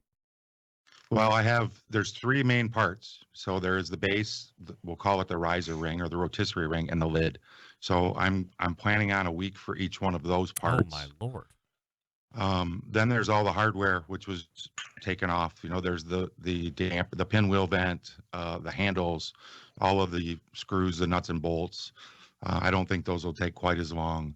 So I'm hoping to get that part of it in paint within a month.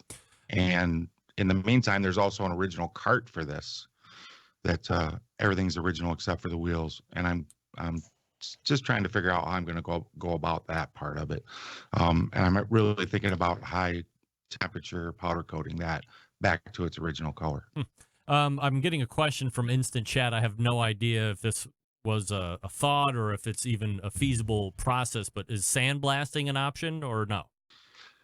It is, but I use soda blasting on a lot of grills, but it's for smaller parts, and I soda blast because it's not a mess. It's easy to clean up. So you could do it, but when you use electrolysis, you don't remove any material. You convert the oxidation back to something else. So you're not removing material from it. So you're not going to restore it back to new, but you're not going to take as much material off of it. In this case of this big cast iron pot, I don't think it would hurt you to sandblast it or some type of media blasting. I just didn't want to go through that mess in the process of doing it myself. All right, so hopefully in the next month or so, we'll see this finished product. Maybe we can get another recap here in one of the embedded correspondence segment.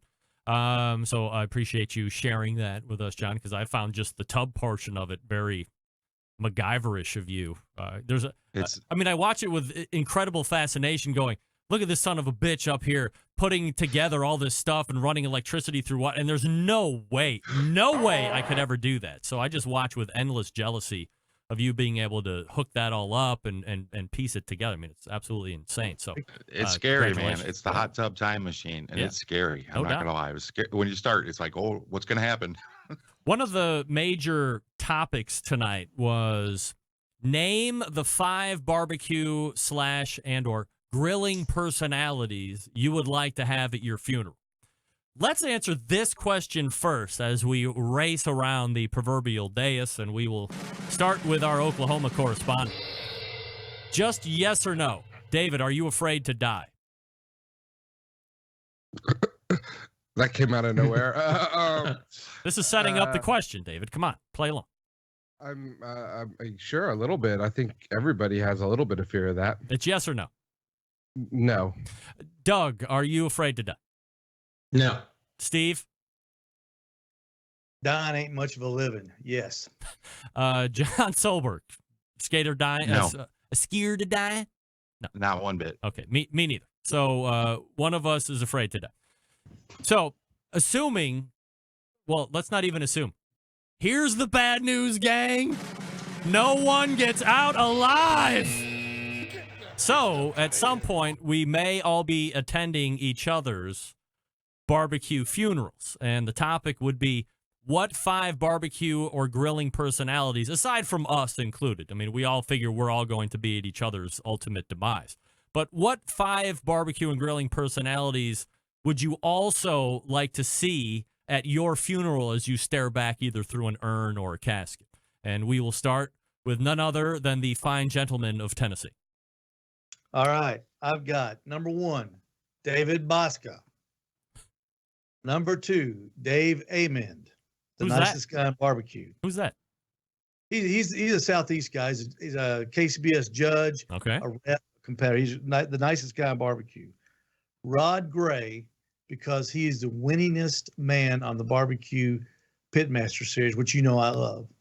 Okay. Ernest Cervantes, who I also love, who never won on barbecue Pitmasters, but appeared multiple times. And the 5th person is the person I want delivering my eulogy. Oh. That is Mike McLeod, because I have heard Mike say nice things about bad people before, and he's believable. Can you give me an example, a working example of that? Or? I won't do that. No names, please. I've heard him. And he'll make a turkey sound like a lamb. All right. John Solberg from Michigan. What 5 barbecue celebrities would you like to have at your funeral? Hey, I'm going with a whole cross the border theme here because I'm closer to most of these people than I am all of you. My number one on my list is Teddy Reader needs to be here. Oh. He's going to be the master of ceremony. Hopefully he'll bring Optimus Prime with him. The cruise directors for my funeral will be Maddie and Kiki. They're close. They can carpool because they're going to keep everybody happy. They're going to be the barbecue family. While they're coming this way, I want Jason King to come so he can document all this for his YouTube channel. And last but not least, my eulogy should be delivered by Sam, the cooking guy, who is a displaced Canadian. All right, look at this. Displaced. He left on his own accord. I like that list. That's a good list. I like the addition of Maddie and Kiki. Kind of, to me, would seem a little out of the blue, but I do think that they would bring a certain je ne sais quoi to your funeral. David Huff from Oklahoma. Who's going to be celebrity-wise at your funeral? Okay, first off, I'm going to answer the question in the spirit of the show, but if I'm dead, who cares? I have no idea. I want him at my party, not at my funeral. But that's why we're talking about it now. Okay, well, that being said, would you have asked me this question 2 weeks ago? I also would have had Sam the cooking guy there. Uh-oh. But now I'm afraid that he would have called me a douchebag during my eulogy. Uh-oh. So, Pretty you're good off chance. the list, Sam. Not that you care. All right. So, I would have Bobby Flay. He was my first inspiration into grilling and cooking. Okay. This is a different one, but Kenji Lopez Alt. I am just enamored with the things that he's doing on Serious Eats and the science behind the food. He's like the modern day Alton Brown to me. Mm-hmm. So I find him very interesting. Malcolm Reed, who I think is one of the nicest guys in barbecue. Just love his personality and seems like he'd be a lot of fun. Johnny Trigg, the godfather of barbecue, in my opinion.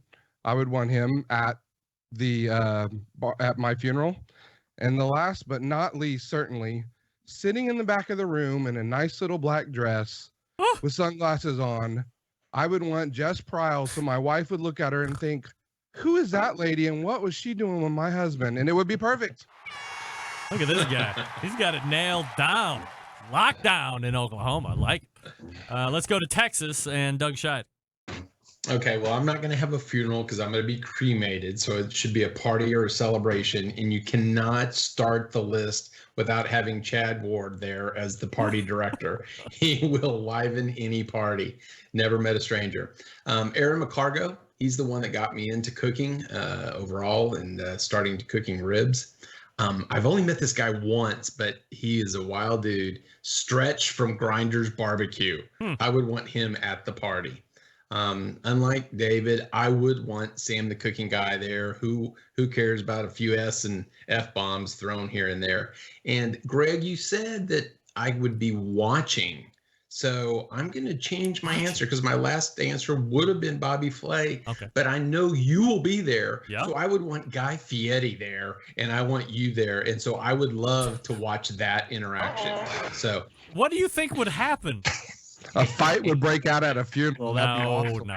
Look, I mean, I know Steve doesn't listen to the show, but if anybody else listens to the show, I have maintained through and through that I love Guy.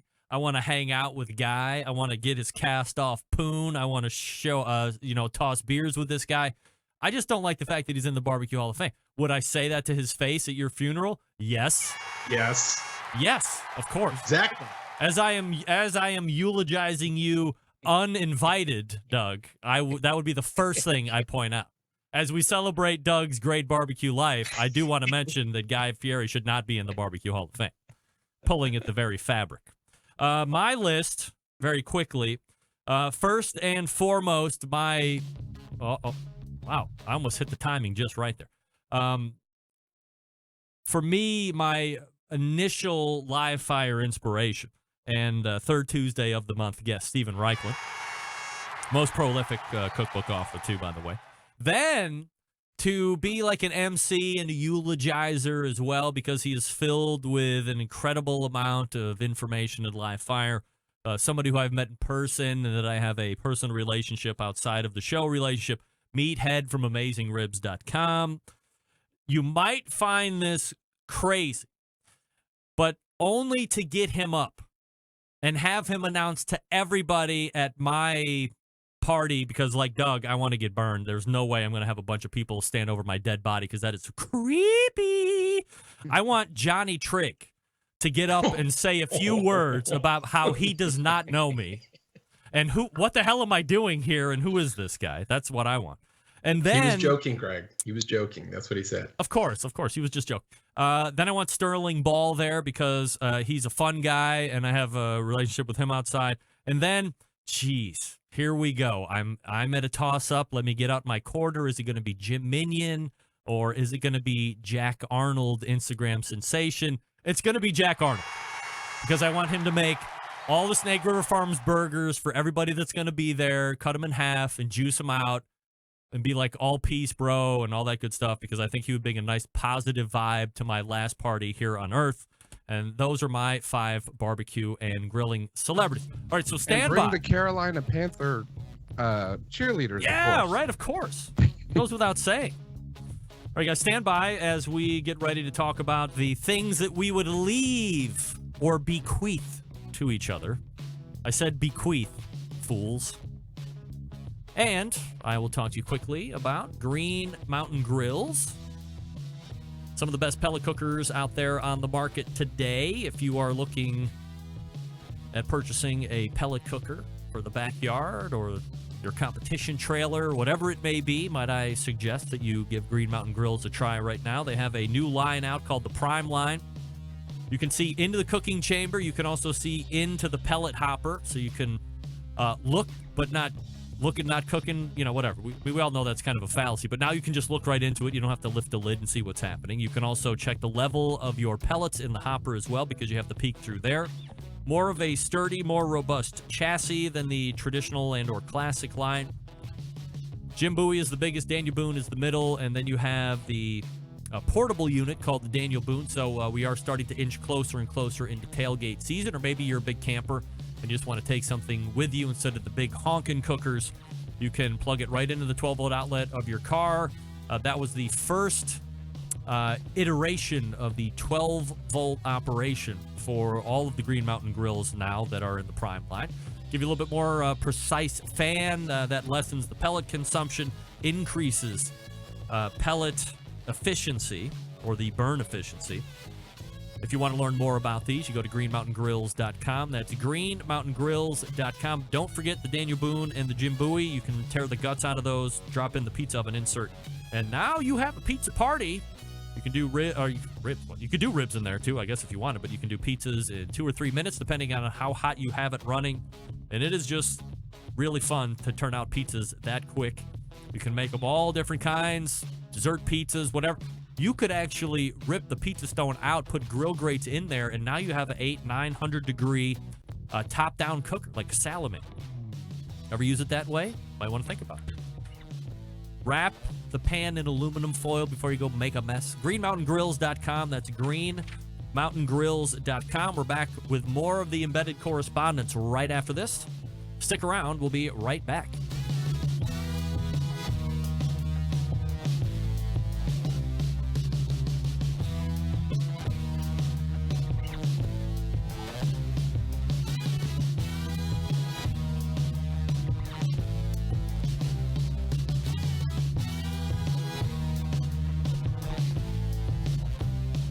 Continuing to produce incredibly mediocre content in an exceptionally professional way.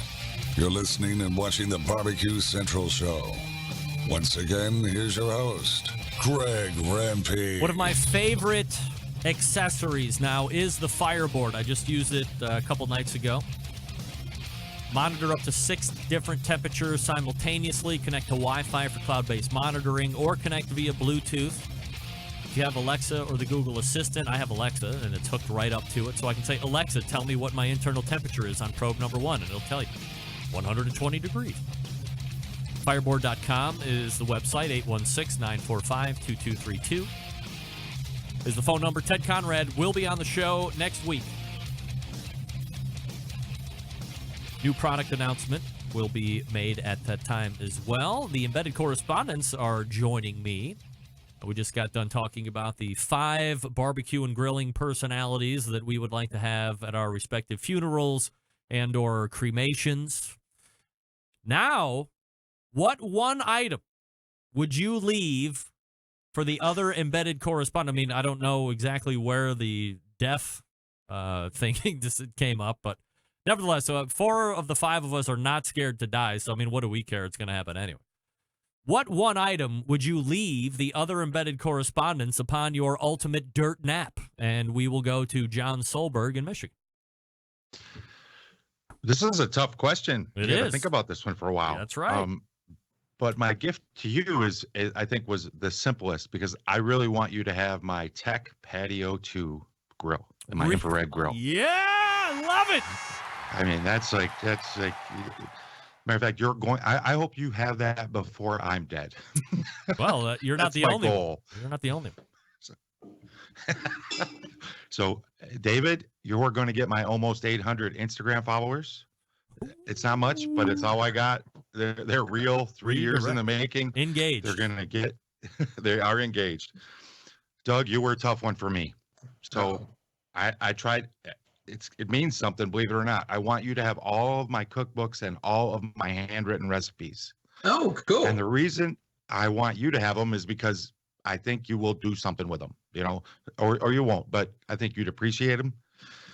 And nobody's as tough as Steve, but it comes right down to it. Steve, I want you to have my new carbon steel wok so you can roll like them people at Panda Express. Look at this son of a bitch on the bottom right. Look at this guy. Unbelievable. Look what he's... Hold on a second. Where's my mouth? Look at what he did right here. Steve, you are on the verge of getting fired. Oh, my God. Look at you. Banned from the internet. Damn it. All right. Oklahoma, go ahead. Unbelievable. First off, I gotta wipe the tears, John. Thank you so much. Seriously, that would help me out so much.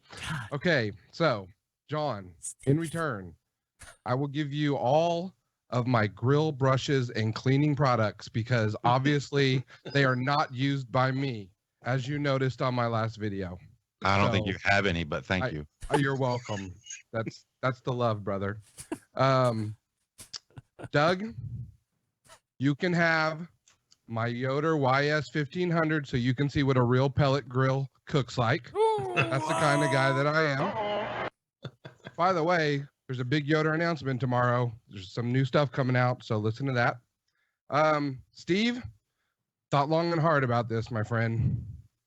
You, sir, can have my wife because I want you to leave Doug's wife alone. So you can Thank have you. my... You're welcome, Doug. That's as much for you as it is for... That is for me. That's a good gift. Okay. Finally, Greg. Yes. Now stick with me here. All right. I'm giving you my microphone. Yes. Now, I know it's a piece of crap. I'm not giving it to you to use. What I want is every time you do a rant and you ban someone off the internet, my microphone, drop it, close the show, you're good to go. All right. My gift to you. Hopefully you breathe that last final breath into that microphone too, so it has like your... That's right. That would be great. All right. Doug, your turn. Okay, John, I know you hate gifts of any kind. You have tchotchkeophobia like at Christmas, like I do, I think. So, but I would either give you my first UDS that I built in the colors of Texas A&M, or probably more apropos is my Ranger that I'm going to get in the next few months for campsite grilling. I know that you would like that. So, David, in the same spirit that you're going to give me a Yoder, I'm going to give you my competition trailer, and on it comes 2 Timberlines and 1 tailgater. Wow. So I know Thank you'll you. play good. I want you to go out there and compete more than you do. Steve, yeah, you were a tough one. But I know that you don't like the big spatulas. So I'm going to give you pigtails. All my pigtails, because I know you hate them. You need to have them to use them, and all of my small spatulas. Those are all very handy. I think they're tools that you need to learn how to use. And Greg, yes, I'm going to give you, since I don't have it yet, I'm going to give you the rights to my meter block should I ever receive it. I'll take that. No doubt about it. You might die before that happens. Oh, yeah, well. Exactly. That's why it's the rights. It's not the meter block. All right, Steve, your turn. Okay, as usual, I'm over prepared. Okay, I, Steve Ray, being of sound, mind, and body, do bequeath to Doug Scheiding.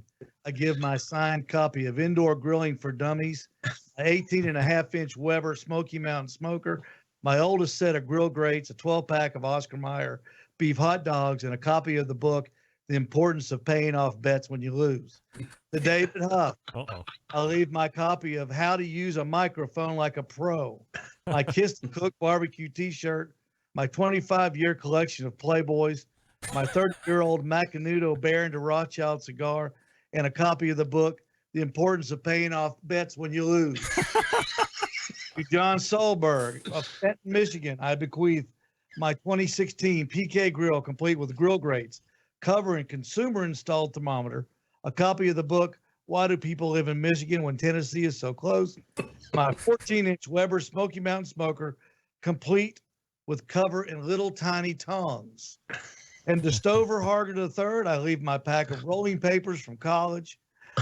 Greg Rempe, I bequeath my copy of How to Interview Like a Pro on video, my complete collection of uncalibrated thermopins, my Kiss the Cook barbecue apron, a temporary spare tire from a Rex Sportage, and last but not least, a lifetime subscription to the KCBS Bullshit.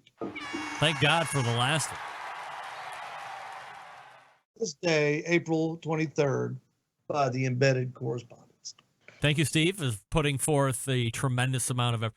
Now, that leaves me, and so I'll start with John first because I know he's, well, I mean, you know, as I think about it, I'm sure Steve could probably enjoy it as well, but I think it would go to better use with John.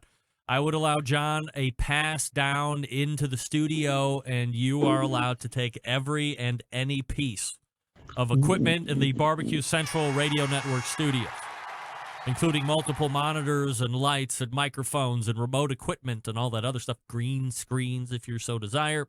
So, John, you have full access to the studios and pilfer it as you see fit. David, I know you're a big pellet guy. I know you are working behind the scenes on other items that we have talked about on or off air before, but I want to give you a crown piece for the patio. You're a younger guy, you got some kids around, multi-faceted tool, highly coveted by the elite. That's code name for rich, like me and Doug. I'm going to give you my almost original, like, first production Art Flame Classic 40-inch cooker to David Huff. Score! Nice. You're welcome.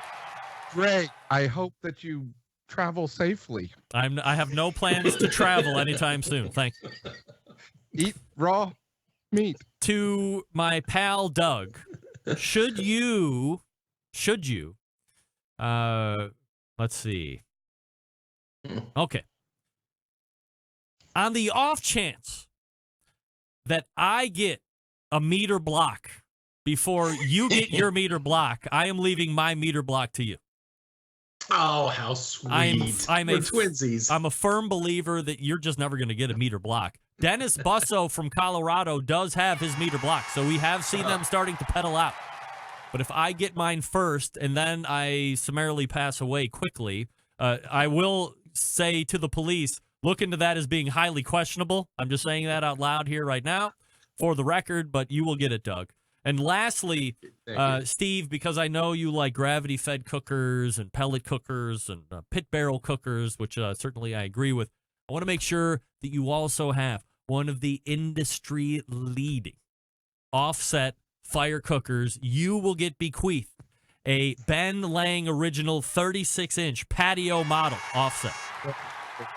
And that way you can make real barbecue and learn how to manage a real fire like they do down in Texas and up here in the Rock and Roll Hall of Fame city of Cleveland, Ohio.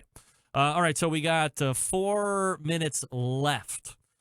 Quickly, let's go around the table. We'll start with David in Oklahoma. What one thing would you like to be remembered as your barbecue or grilling legacy? You said quickly. My excellent choice in novelty barbecue t-shirts. Doug. Other than my fondness for kids and no hot dogs on my Traegers, no, seriously, other than winning the Houston, I actually, on kind of my bucket list is, and I'm one away from this, is getting a first at each of the majors. So I've got a first in chicken at the Houston, Chef's Choice at the Jack, with Danielle at the Royal, and so now I need just Memphis in May. Steve. If he barbecued as good as he thought he did, he would have been a world champion. Steve never lacked confidence. John Solberg from Michigan, barbecue legacy. I want my legacy to be that I was present and available to help anyone who was wanting to get into the barbecue and grilling world. You're welcome. I want my legacy to be this show that I'm leaving each and every week. I want a resource to be left for people to go back and hear what it sounded like 30 years from now and 50 years from now, assuming that podcasts are still available 50 years from now. I have no reason to believe that they won't. But I also have a highly guarded stash of archives that are offline as well that could be released at any point so that people can hear from 2006 until whenever this show stops at all points in between those two dates, what was going on in the live fire cooking industry. Who was important? What stories were moving the needle on those years? What people were really big shots here on these dates and nobody ever heard of them a year or two later? Where did they go? That's what I want my legacy to be, a snapshot of live fire cooking from the time I started until the last show ends. That's what I hope my barbecue legacy to be.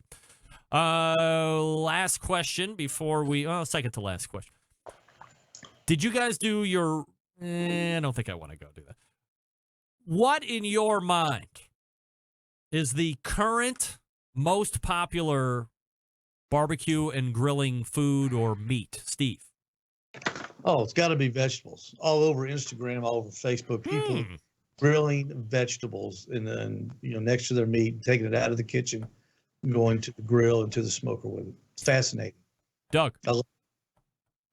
It's the king of barbecue, brisket and burnt ends. I did 2 posts the last couple of days, and they've gotten almost the most amount of likes of anything I've posted. So, brisket. David Huff? You showed it earlier with the barbecue pork sandwich, the California. I think sandwiches and burgers is what everyone's trying to do a new take on. They're trying to change it up. That, and strangely enough, what Meat Church mentioned earlier is beef ribs. I think beef ribs are all over the internet right now. So those two things for sure. John Solberg? My feed is overloaded with burgers, just crushing it. So it's feed driven, but loaded with them. Yeah, I would agree. I think burgers are, I wouldn't say making a comeback, but at least in this stage of the game right now, they are hotter than ever. That would be 1A. 1B, I agree with David Huff. Beef ribs are continuing to dominate pictures. They're continuing to dominate my feed. They're continuing to dominate YouTube videos. Everybody wants to know where they can get them and how to make them, and should they buy specialty or should they not buy specialty. So I think beef ribs are 1B to that. We have one more question yet. Best barbecue and grilling book of all time as we race around the dais. Steve Ray, your thought. Oh, gosh. I didn't see that one. Oh, that's how you checked it every day. He overly prepares for everything else. Aaron Franklin's brisket book. Not the steak book, but the brisket book. Doug. Can it be any other book besides Meathead? I actually have 30. I counted them today. I have 37 barbecue books. Real. And Meathead is... So thank you, John, for your additional. I can use more, but definitely like barbecue books, but his is the best. Meathead, no question. Oklahoma and David Huff. I had Meathead down, but I knew that somebody would say that. Of course, the Barbecue Bible. I mean, Steven Reichlin. And then for me personally, Boy Meets Grill, another Bobby Flay book, but that was the first thing that started me on barbecue and grilling. John Solberg. It's a long list. I had to narrow it down. It took me a long time. I'm going with Seven Fires, Francis Mallman. It's all those other books mentioned are on my list, though. I agree with a number of books that everybody here has mentioned, but I'm going to go a little outside the box. I'm surprised nobody thought about mentioning this, and it is from a team, a barbecue team, if you will. I am, of course, talking about 17th Street Barbecue. Peace, love, and barbecue. Hotly and widely recognized as one of the most prolific barbecue and grilling books of all time. The fourth Tuesday of the month in the second hour, you can find Oklahoma's David Huff, Michigan's John Solberg, Tennessee's Steve Ray, and the longest-running embedded correspondent, Doug Scheiding from Texas, covering the world of live fire and talking about sometimes very weird and dark subjects, but other times we're talking about having women at our funerals and causing our women to wonder, what the hell is that woman doing? I mean, what are we talking about? These are the embedded correspondents. You can find them right here on this show, the fourth Tuesday of the month, gentlemen. Always appreciate the time, and thank you so much. There they go. It is the embedded correspondents. Michigan, Texas, Oklahoma, Tennessee. Barbecue hotbeds, as it were. I don't know if it as it were, but it's a barbecue hotbed. Showing up on the Fogo Charcoal Hotline, of course, as all guests. All guests are appearing on the Fogo Charcoal Hotline. Actually trying to work out a conversation or book a conversation with Sebastian Bussert. So we can talk about his re-rise. You know, back in the old days, it was a different name that he was associated with. Now Fogo taking over, especially on the social media. That's really helped give rise to the name brand recognition there. So hopefully we can get Sebastian on here sooner than later. We will wrap the second hour when we come back. That would be the show as well. Stick around. We'll be right back.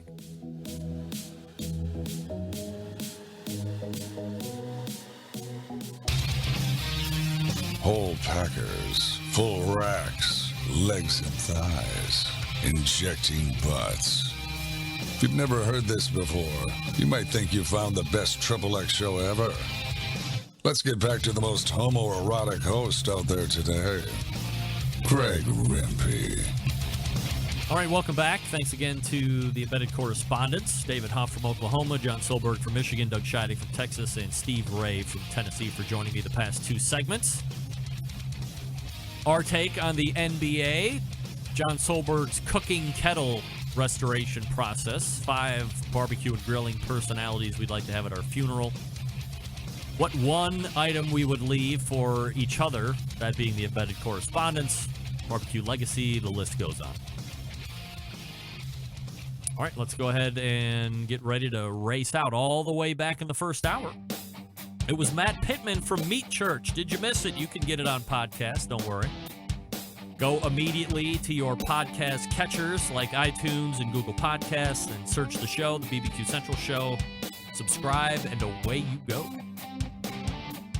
That way you never miss a segment, or you can miss a live show and then get caught right back up Wednesday and Thursday. First hour released on Wednesday, second hour on Thursday.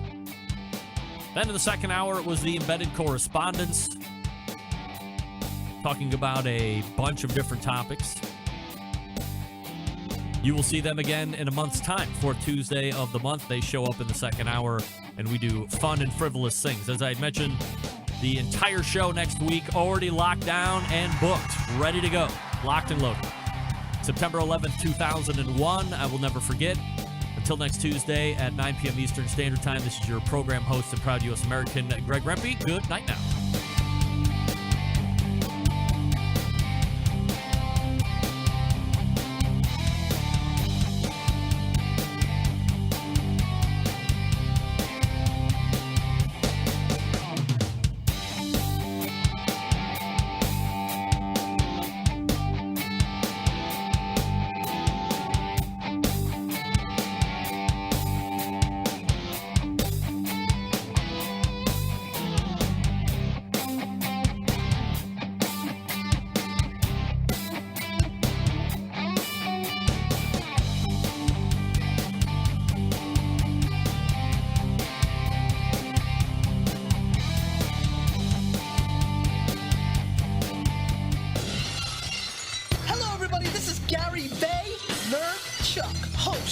Wine Library TV, aka WLTV, and this is BBQ Central.